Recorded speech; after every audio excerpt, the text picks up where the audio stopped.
All right, let's go ahead and dive in today. Again, we're so excited to be here with you today. And let's take a moment to provide some quick introductions of ourselves. My name is Ashley Coffey, and my pronouns are she, her. I'm a white woman with long, dark brown hair sitting against a white wall wearing a navy blouse with some peacocks on it. I'm the Emerging Technologies Lead at the Partnership on Employment and Accessible Technologies, also known as PEAT. PEAT is funded by the U.S. Department of Labor's Office of Disability Employment Policy, also known as ODEP. PEAT fosters collaborations that make emerging technologies accessible to support workplaces and using inclusive technologies that engage the skills of employees with disabilities and to build a future that works. If you'd like to find me on Twitter, my handle is at ASHLEYCOFFEY_. I'll hand it over to you, Meryl, to introduce yourself. This is Meryl speaking. My pronouns are she, her, and I have pale skin, glasses, and I am a native Texan living in Plano, Texas, right by Dallas. I was born in hearing free, or in medical industry terms, profoundly deaf. The most common assumption people make about me is that I know American Sign Language or ASL. I don't. That is neither a good thing or a bad thing. There's no right or wrong. It just is. This is one of the most common misconceptions about folks born deaf. Many assume we know sign language. Deaf people don't fall in neat little buckets.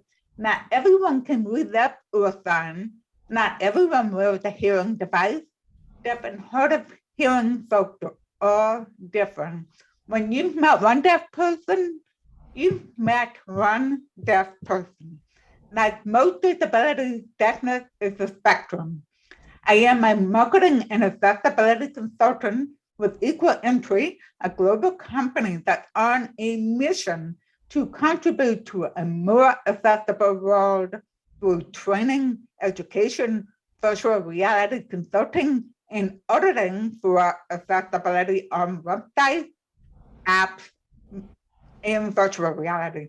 We help companies that build digital technology. I am also the co-host of A11Y VR and A11Y NYC Meetup. And you can find me on Twitter. Please tag me on Twitter at Meryl K. Evans. Over to you, Ashley. Thank you, Meryl. Before we dive into the plant-based meat and potatoes of our presentation today, we want to take a moment to share with you how we found ourselves at the center of XR accessibility and why we're talking about designing XR tools with disability inclusion in mind. For me, it all started when I was an emerging technologies librarian at the University of Oklahoma. The 2018 fall semester had just started, and I was working with a class of undergraduate students who were exploring 3D scans of hominid skulls in virtual reality as a part of their anthropology assignment.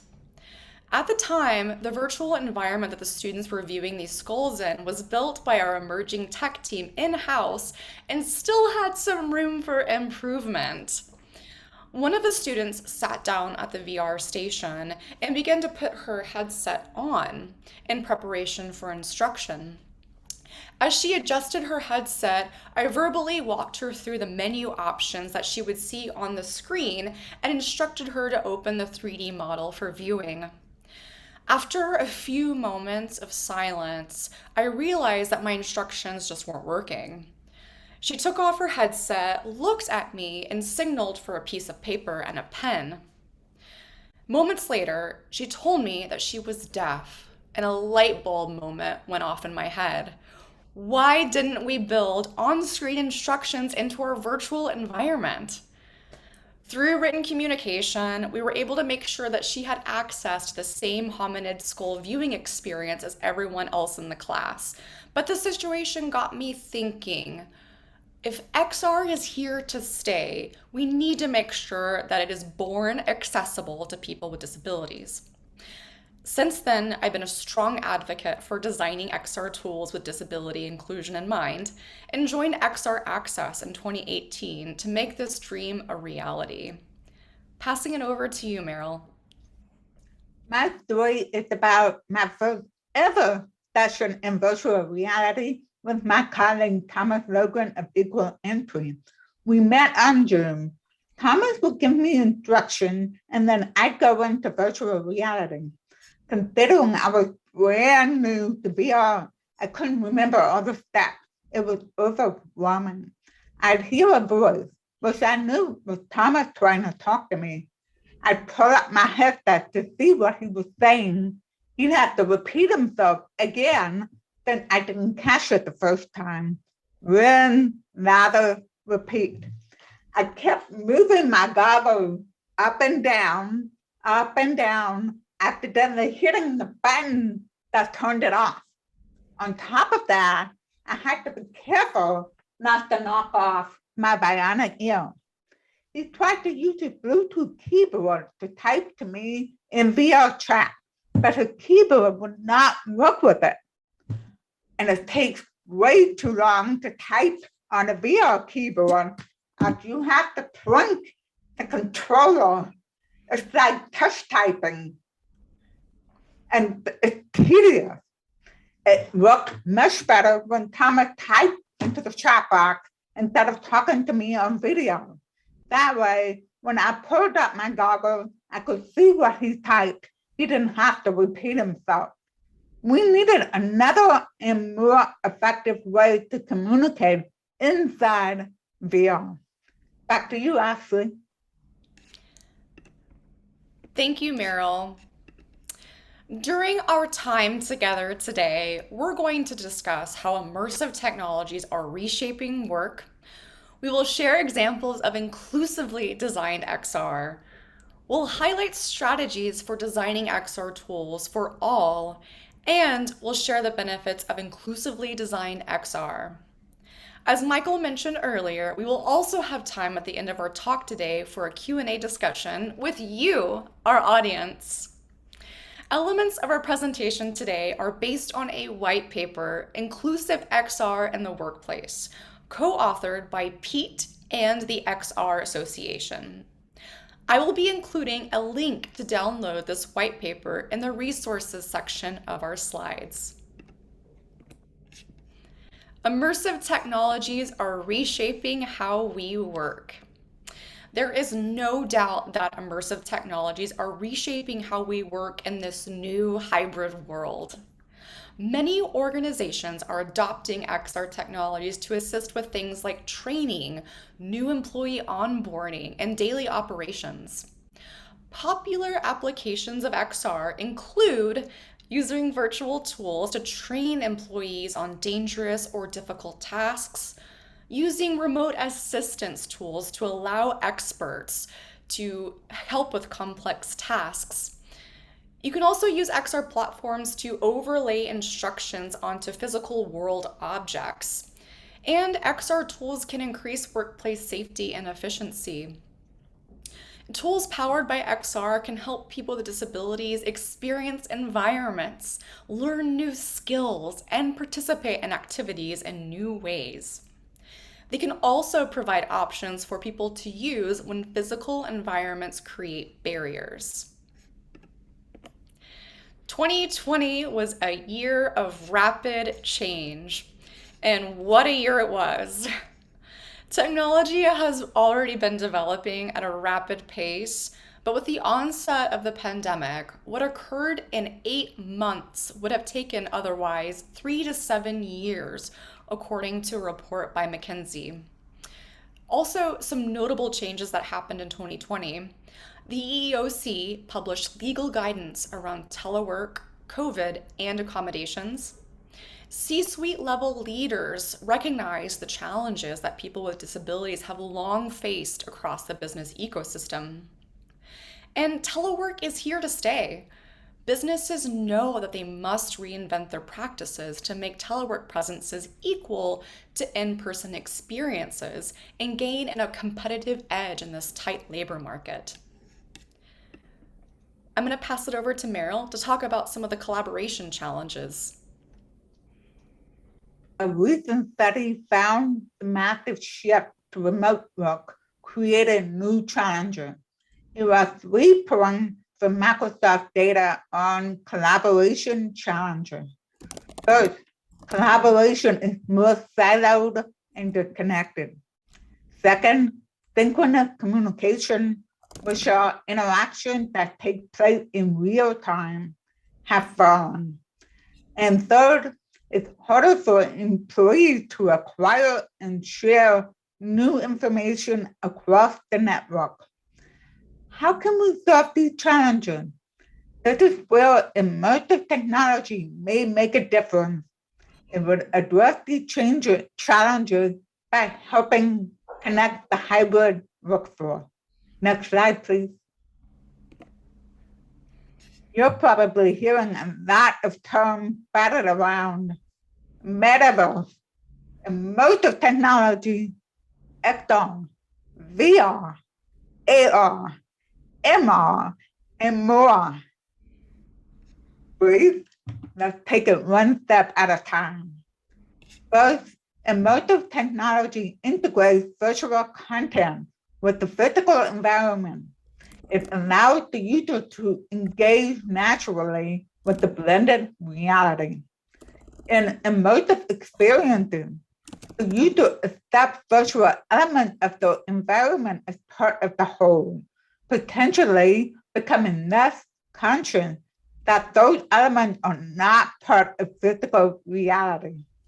In other words, when we immerse ourselves, we accept what's not real and tangible as part of our experience. Three types of immersive technology are virtual, augmented, and mixed reality. Ashley will now explain each one in detail. Thank you, Meryl. As I'm sure many of you are aware, XR stands for Extended Reality, and it is a mix of immersive technologies.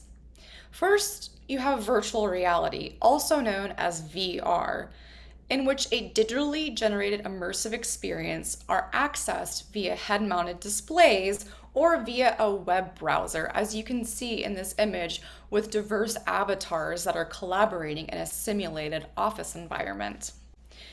You also have augmented reality, in which digitally augmented experience is rendered as an overlay of the user's field of view, accessed via a head-mounted display or via a web browser.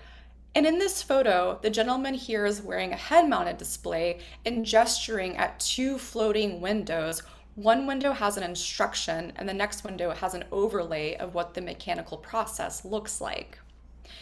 And third, you have mixed reality, where that is a merging of physical objects and digital worlds to produce experiences where physical and digital objects and users coexist in a 3D space. As you can see in the image, we have 2 objects that are being used as collaborative environments. A gentleman is sitting at his home office with a head-mounted display and looking at an avatar representation of his colleague while they collaborate in real time, but in different environments. In the next 3 slides, we're going to share 3 specific examples of inclusively designed XR so that you can get a better understanding of what inclusive design looks like in practice in a virtual, augmented, and mixed reality environment. Over to you, Meryl. Virtual reality replaces a person's physical setting with a virtual simulated one. For example, you put on goggles and you're instantly transported to a virtual world.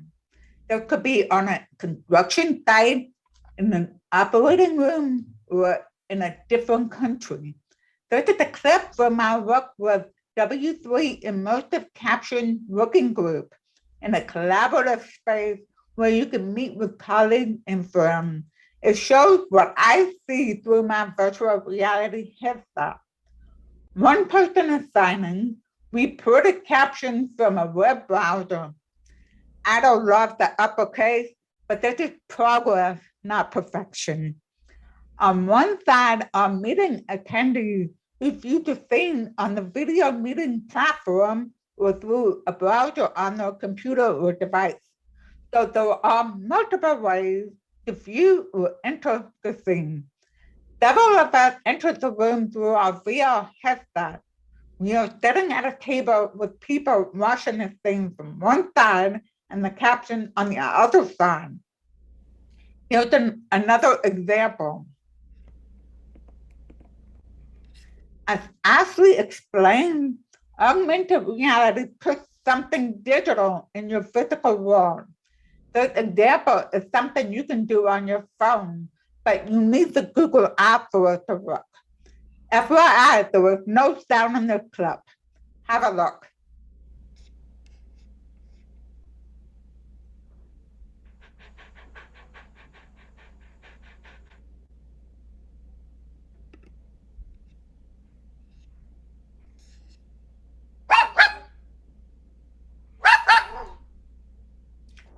Even though I have two pug shih tzus, the one in the video was not my fur baby.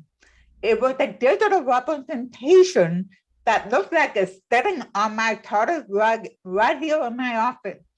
A great example of this technology is the Target app. Let's say you want to shop for a new lamp. You browse the lamp in the Target app for any lamp that has a black circle in the image. This means it can be viewed in augmented reality. Select the lamp you like, and you can view it in the room to see how it looks. It's so much easier to tell if the lamp fits or if it's too tall. Next slide. I attended an accessibility virtual reality meetup. This environment uses mixed reality in that it has both augmented and virtual reality. When I put on my VR headset, I am immersed in virtual reality and my avatar represents me. Then I turn on the camera and a circle will appear above my avatar, showing me in real time, like you see me right now. So you'll see both my avatar and my video. Here's a short clip where a video of the speaker appears in the virtual scene above his avatar. By the way, there was no sound in the clip.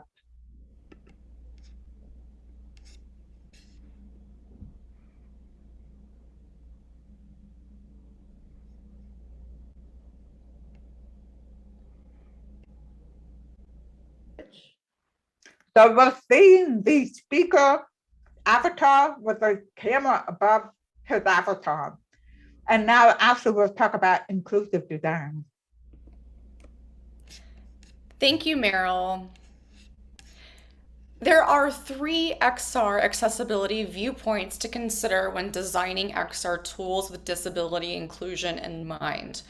The first viewpoint is core hardware and platform software, also known as operating system accessibility. It's important to make core XR hardware, platform software, and embedded operating system level apps accessible and not treating it as an afterthought. XR is also used as an assistive technology. Using XR to build new kinds of assistive technologies can improve access for people with disabilities. And third, inclusive design aids XR innovation. Given immersive and XR tech involves wearable devices and spatialized interactions, designing for human diversity can aid in innovation and usability. A helpful analogy that I like to use is think of a cupcake. A chef brings you a cupcake. You're about to dive into it, it looks delicious, but right before you take a bite, the chef comes over and cracks an egg on top of it. That's a great example of accessibility not being baked into the core hardware or software. So let's take that egg, let's bake it into the cupcake, and make sure that accessibility is not an afterthought. I'm going to turn it over to Meryl to talk about the curb cut effect of accessible technology. This is my dad in the black and white photo from when he was a good humor man in Brooklyn, New York, long before I was born. Do you notice the ramp in front of his truck? This is called the curb cut. The initial purpose for it was to provide a ramp to allow wheelchairs to cross the street. The curb cut ended up helping a lot more people. Parents pushing strollers, travelers pulling luggage, skateboarders, bikers, and workers pulling heavy loads. Thankfully, ramps aren't just found on street corners. You can find them at airports, grocery stores, office buildings, and many other places. Buildings with more than one floor added elevators to ensure people in wheelchairs could go wherever they needed to go. So, if you see stairs and an elevator next to each other, which one will you take? There's no shame in saying you take the elevator because most people do. But wait a minute. If they were originally designed to help people in wheelchairs get wherever they need to go, then why is everyone using the elevator? That's the curb cut effect. Making your thought accessible will have a curb cut effect. Captions are the best example because 80% of the people who use captions are not deaf or hard of hearing. Here's an example of a curb cut in VR. Virtual reality apps let you know what supported player modes are available. These can be sitting, standing, or room scale. Room scale means you have more room to move around. Those using standing mode only have room for 3 feet all around them, enough to move their arm in all directions. Anyway, sitting mode may or may not have originally been designed for people who may not be able to stand up. It was designed for people who may have very little room to move. Yet, sitting mode helps people in wheelchairs with knee pain, in a hospital bed, with someone who's tired and wants to sit down. That's why you want to ensure your experiences are accessible and inclusive from the start, just like Ashley demonstrated with the cupcake. Sure, the maximum number of people can use it. People with disabilities are the largest minority group in the world, and it's one that anyone can join at any time. People can become situationally, temporarily, or episodically impaired at any time. My hand became temporarily impaired when I had thumb surgery. I had to change how I interacted with the physical and connected world. Besides, we all have something in common. We're getting older. Data shows that there's a high likelihood that people will experience a disability later in life. When you make everything accessible and inclusive, you're helping your future self. Ashley? I couldn't agree more, Meryl. Thank you. And just like Meryl mentioned, dimensions of inclusive design can be broad, but let's talk about a few of them. As Meryl mentioned the curb cut effect, here are a few inclusive design dimensions to consider in XR. You should recognize diversity and uniqueness, design beyond the average user, and offer choice and flexibility. Inclusive processes and tools. Include diverse perspectives and people with lived experiences, and collaborate in inclusive ways. And consider the broader beneficial impact of inclusive design. Leverage the curb cut effects, which have a broader value for the technology as a whole. And in the next following slides, Meryl is going to share some best design practices to consider when designing XR tools with disability inclusion in mind. If you're wanting to see a broader view of these sections, they are listed in the XRA and PEAT white paper that's listed in the resources section of our slides. You can also check out our recently published PEAT XR toolkit that can be found at peatworks.org. Passing it over to you, Meryl, to talk about inclusive design for all employees. Inclusive design benefits everyone, not just people with disabilities. Sometimes people don't like the background with the audio in a virtual environment. Inclusive design ensures people have the ability to remove or change background details with audio that allows them to personalize the experience to their preferences. Another factor is to provide an undo and redo function. We all make mistakes. We accidentally delete a paragraph and want it back. Undo helps us get it back so we don't have to enter it again and remember what we said. Sometimes we accidentally hit something on the controller and it does something. Undo and redo help reduce frustration and improve the experience. And finally, allow users to change the speed of the program. Sometimes the program moves too fast and they need to slow it down to absorb the content. Another tool is to increase the time for making decisions. People cannot always move quickly enough to make a decision or they get sidetracked and they need more time. Next slide, please. When designing for people who are blind or have low vision, provide text to speech capability. This works like a screen reader and read everything on the screen out loud.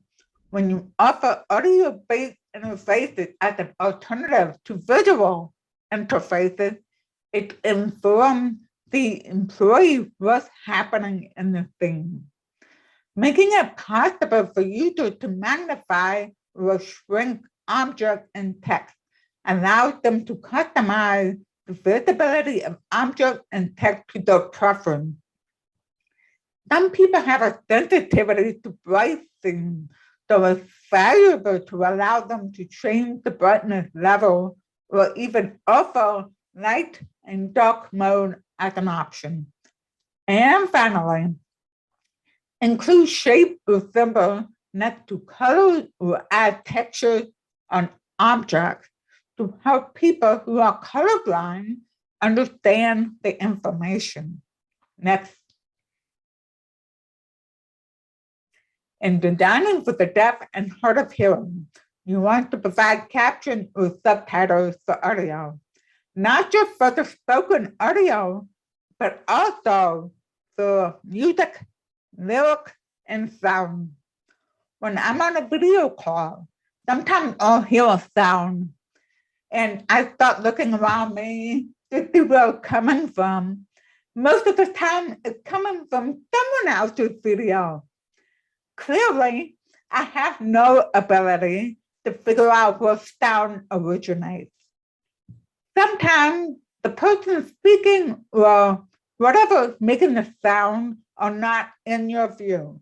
So you want to add icon or some other indicator to let you know which direction the sound or audio is coming from. You can provide sign language interpreters in immersive setting at a meetup. We did that by sharing the photo of the video of the person signing inside the virtual reality environment. That's mixed reality, like an example of mixed reality. Not everyone has the same amount of hearing in both ears. Allowing them to switch from stereo to mono audio lets them wear headphones. And finally, I always provide at least two communication options. When I was in a social virtual environment, there was no chat box. I couldn't hear anything anyone said. I felt like I could not communicate. Then an idea popped in my head when I saw sticky notes. I used them to communicate. Next slide. When designing for people with mobility disabilities, there are controls that work better for some people with these disabilities. Ensure your app lets them use an alternate or separate controller or sensor. Check out Walk-in VR at walkinvrdriver.com, which makes it possible for people with mobility disabilities to interact in immersive environments. I mentioned the curb cut effect of setting mode for people in wheelchairs. Make sure the app allows for reclining and stationary position, as well as be able to move around without moving your body. Then that you can remap the controls on a standard controller or alternate controller, sensor, or keyboard. This lets them interact using a controller that works for them. And designing for cognitive disabilities allows users to change content displays and experiment with the interface and control to help them limit noise, reduce motion, and display shorter text. I captioned or subtitled as it helps many in the group too. Those that curb cut effect again. Give them the ability to turn off background audio, which can be distracting, and highlight important information to ensure they don't miss it. All content should use plain language. Studies have shown that everyone prefers plain language, regardless if they have a disability or not. At the very least, provide plain language tutorials on important functions. Deliver the content with scaffolding. This means starting with simple steps and working your way to more challenging steps. To ensure an employee is successful with the XR, give them an opportunity to experiment and play with the program interface and control before starting any challenges or training tasks. Back to you, Ashley. Thank you, Meryl. So, we've covered a lot here today. So, let's briefly talk through the areas in which the future of work can benefit from inclusive XR and what you can do to take action in your organization. I'm going to cover 7 areas that benefit from inclusive XR.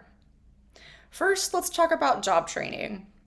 For example, organizations can free up staff who would otherwise be training employees. Second, knowledge capture. Have you ever been in a situation where an employee has held so much institutional knowledge that it was not captured when they left? I think we've all been there at some point. For example, knowledge capture helps ensure that expertise is not lost even when an experienced employee leaves or retires. Information retention. A 2020 PricewaterhouseCoopers study revealed that those using virtual reality training were 4 times more focused from their peers and 275% more confident in applying what they had just learned. Also, there's job site familiarity. Employees who are neurodivergent, for example, may benefit from what are sometimes called explore world XR scenarios. For example, if a construction worker has an anxiety condition, he or she can experience the job site virtually before even stepping foot, allowing them to be more comfortable in their environment. Enhanced accessibility and inclusion. When made accessible, these technologies give employees with disabilities key resources that may enhance or even surpass accommodations that they currently use. And customized interactions. Giving employees different ways to customize their interactions can increase accessibility and help ensure broad usability. For example, earlier when Meryl used her controllers, there are a lot of opportunities to be able to customize the way that you input your message or take output out of a device. And XR can be used for remote assistance and collaboration as it's being used now widely. For example, a less experienced technician might be able to connect with an expert employee who has a disability to troubleshoot on-site machinery issues. There are a lot of possibilities that XR can benefit, especially as we approach this new hybrid world and the future of work. Now let's talk about practicing intentional inclusion. Inclusive XR technologies are key to business success. And XR accessibility must be a top priority for employers and integrated into organizations into wide diversity, equity, inclusion, and accessibility policies and programs. This will ensure all employees, including those with disabilities, can easily use those tools. Think about how the technology will be used by employees with different sensory, physical, and cognitive needs, including those with temporary or situational limitations. You should consult with employee resource groups, also known as ERGs, to learn employee perspectives and requirements. You should speak to your suppliers to determine their accessibility testing protocols and learn whether people with disabilities were consulted in the design process. And you should assess whether the technology is flexible and supports different input modalities as well as the interaction modes. For example, supporting different ways of communicating, whether that's voice, text, sign language, might help employees in loud or quiet environments. Now that we've taken you through a journey of why it's important to design XR tools with disability inclusion in mind, we want to take a moment to open the floor for questions. Did you learn something new? Are there any takeaways that you'd like to share? Thank you, Ashley. Thank you, Meryl. I really appreciate you sharing, and you really did take us on a great journey because you showed us the technology with some of us who might not be familiar with the technology. And then you even took it to the next level where you shared a lot of those insights of those best practices that we can use with XR and those kind of realities. So let's start it out with our first question that we got from our audience. I'm going to kind of make it a dual question because I think they fit together. So first we had someone ask, how could you see the XR environment work for blind people? And one of the questions to add to that, right, is as we talk about web technologies, we're familiar with things like name, role, property, state, and values. Do you see some of that technology that we're used to in the web or the mobile environment used in scenes for blind users? So what kind of experience do you have with that, or what have you heard about that? This is Meryl. So at A11Y, we had a wonderful presentation by Aaron Gluck, who provided the best demo to help me understand what it's like for someone who's blind to use virtual reality. So it was a car racing game, and I believe, if I remember right, the controllers will vibrate. So that was the indicator they had to turn, and it was relying on sound as well. And it's just a wonderful example. I encourage you to check it out. It's online somewhere. And as for roads and properties, well, at Equal Entry, we have something called Equal Entry Hub. We took Mozilla Hub environment, which is an open source environment, and we put it in, and we've been modifying it to make it more accessible. We have a session coming up that will talk about that and how we made that work. Ashley, you have anything to add? Yes, thank you. This is Ashley speaking. I think this is a great question, and whoever asked it, thank you. I want to start off with saying that there's a lot of progress to be made in accessibility in XR, and we're hoping to drive progress, not perfection, as we head into the fourth industrial revolution. So, to reiterate, the question, how could XR work for blind people? Do XR standards allow you to expose names, roles, property states, and values of elements in a scene that are useful to blind users? I want to acknowledge some amazing work that is being done by the W3C community, as well as XR Access, to actually put these into practice and make sure that developers are aware how to properly put these tools into place. I will say there is a great tool called Fader right now that is working on building in visual descriptions in 3D environments, providing opportunity to incorporate ASL, captions, and all accessible layers into 360 content. Right now, that is only available in a 360 web model. It has not yet made its way into VR, AR, MR, but it is in development, which is exciting. But I will say, if you're interested in following and learning more about that work, definitely check out the W3C user group as well as XR Access, which we are actively working on this area. Well, and Ashley, I think you bring up a very important point as this technology evolves, right? This is one thing where accessibility can be at the forefront versus waiting until it's highly adopted. It's starting to be adopted. And then we have to play catch up and say, okay, now we need to put accessibility into it. That's what I loved about your cupcake example is let's not put the egg in on the end. Let's go ahead and try to put it in the beginning. And so that's part of where I appreciated both you and Meryl's comments, because it really encouraged us as accessibility advocates to start thinking ahead. And so here's a question that we got from somebody that I think it really demonstrates that, right? They asked, could the users associate audio markers with elements in a scene so they could use spatial audio to locate them in their environment? And so have you seen technologies like this starting to be thought of, hey, can I do a little bit more with sound maybe? Or maybe Meryl mentioned, I think, and you mentioned, Ashley, some things of maybe I can do a little bit more with iconography and figure out how to enable that into an environment. So can you talk a little bit about some of those things you've seen? Yes, thank you, Michael. This is Ashley. So I want to take a moment to talk about spatial audio because that is really important. For example, Alt Space VR and Spatial VR kind of use spatial audio in a way where you can tell when you're getting closer to another avatar, the volume of the person speaking will increase or the volume of the crowd speaking will increase depending on where you are in the physical environment. However, a lot of those capabilities are just not baked in to a lot of experiences yet.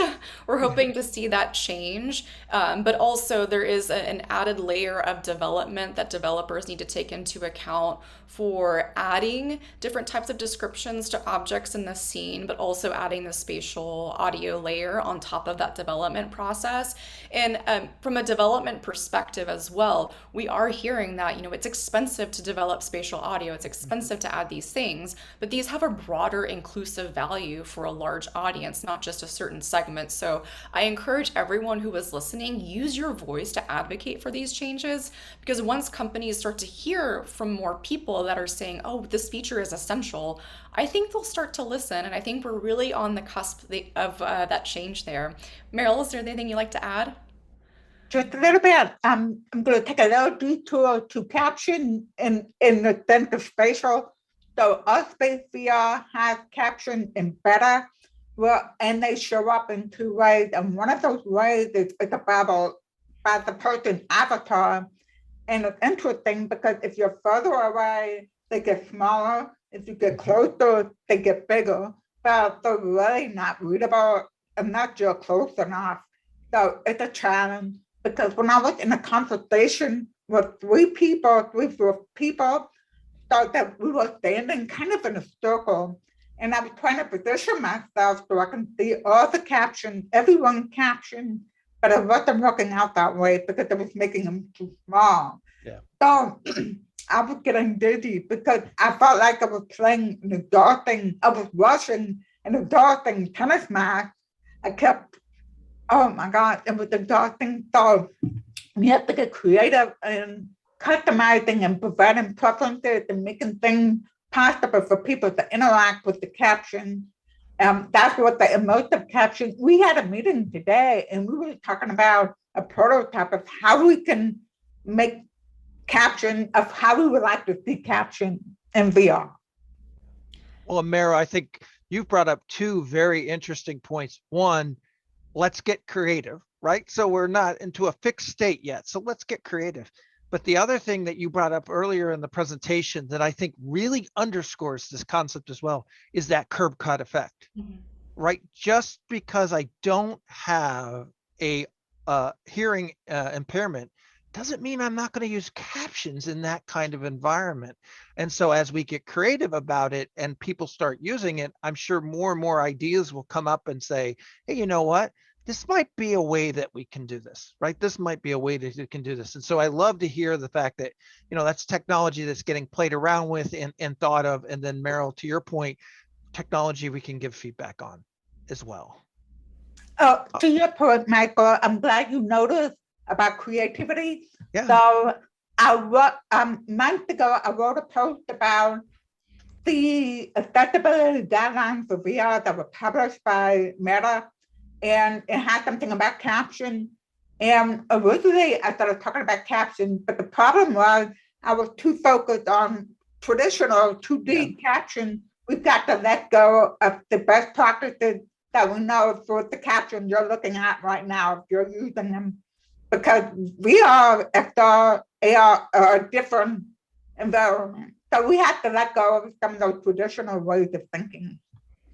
I think also from the beginning of the presentation, and I want to encourage people to do this, Ashley and Meryl both also gave ways to get in contact with them to start this conversation. This is one thing I'm very excited about as well, Ashley and Meryl, and the fact is you very are open to many of these ideas that we've seen come in today, as well as that conversation.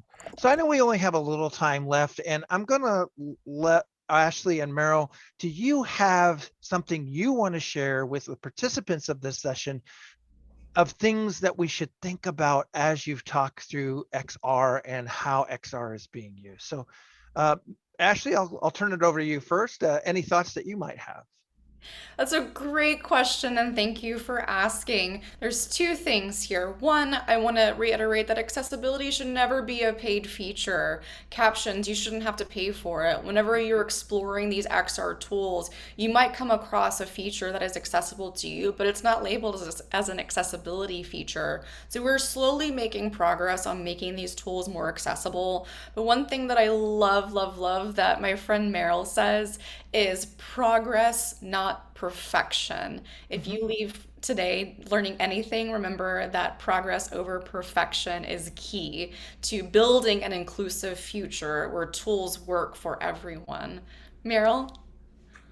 I want to reiterate, please think progress, not perfection, and focus on educating people. Not everyone knows. That's why we need to educate and be kind to each other and encourage and praise progress.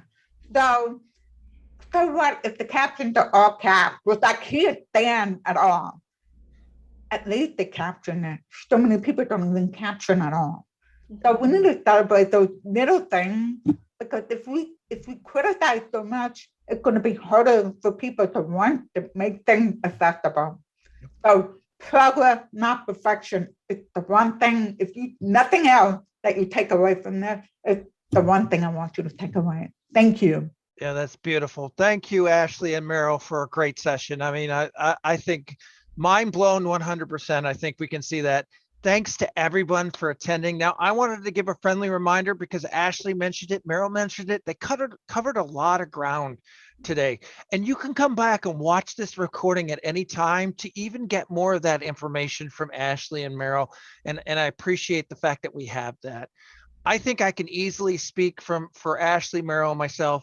Thank you again for attending this session. Thank you for listening. Thank you for your questions and comments. And all of us, I think we can easily say, I hope you enjoy the rest of your day and the rest of your time at AxCon. Thank you very much. Thank you.